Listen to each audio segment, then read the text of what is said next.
الله رب العالمین فرمایي زما بندگانو ولا تكونوا كالتي مکه گئی دا غلی ونی خزی پشانتا چې مازغی کار نه کوي نقضت غزلها من بعد قوه انکافا چې ټول ورځي ګندل وکړل ځان یې ستړی کړو او چې کله ورځ ختمه شوه هغه خپله ټوله خواري برباده کړه قینچي چاړۍ راواخسته هغه ټول ګندل یې کټ کټ ټوکړې ټوکړې کړه ما او تا ته الله وایي چې بنده دا کوم نیک اعمال دي کړي دي دا ګوره تا ډېره لویه ګټه وکړله ځان دې پې ستړی کړو خواري دې پې کړې په پیسو خفه کېږي په مونځ نه خفه کېږي په پیسو خفه کېږي د شپې دا قیام چې دی په دې نه خفه کېږي په پیسو خفه کېږي په دې روژه او لوږه تنده دې نه خفه کېږي چې دا نیکي دې جمع کړي ولې بربادې ولې د چا د لاسه ولې د بعضې کسانو بعضې مجالسو د لاسه دا بربادې لہذا الله موږ ته قرآن کې فرمایي چې دا د لیونو خوی دی چې یو لیونۍ رایته په نوم یو زنانه موجوده وه هغې به سهار نه ګنډل شروع کړه څه به یې شروع کړه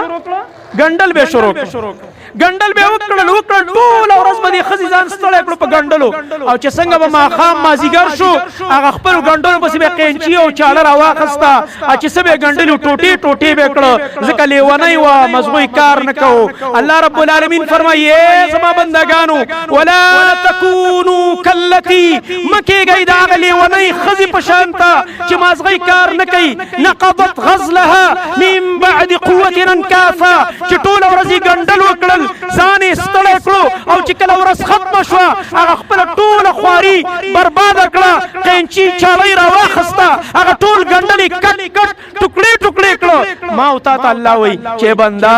دا کوم نیک اعمال دي کړي دي دا ګوره تا ډېره لویه ګټه وکړله ځان دې پې ستړی کړو خواري دې پې کړې په پیسو خفه کېږي په مونځ نه خفه کېږي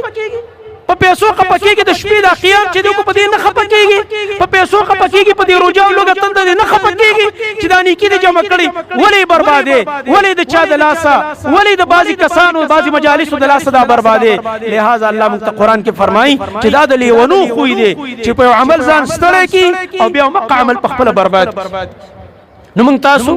د دې نافرمانونو د الله رب العالمین دپاره ځان وساتو او الله نه دا دعا غواړو چې یا الله دا کوم نیک اعمال موږ په رمضان المبارک کې وکړه یا الله دا زموږ خوی او خصلت وګرځوه چې ټول کال موږ دغه شان عبادات او ستا بندګي کوو یا الله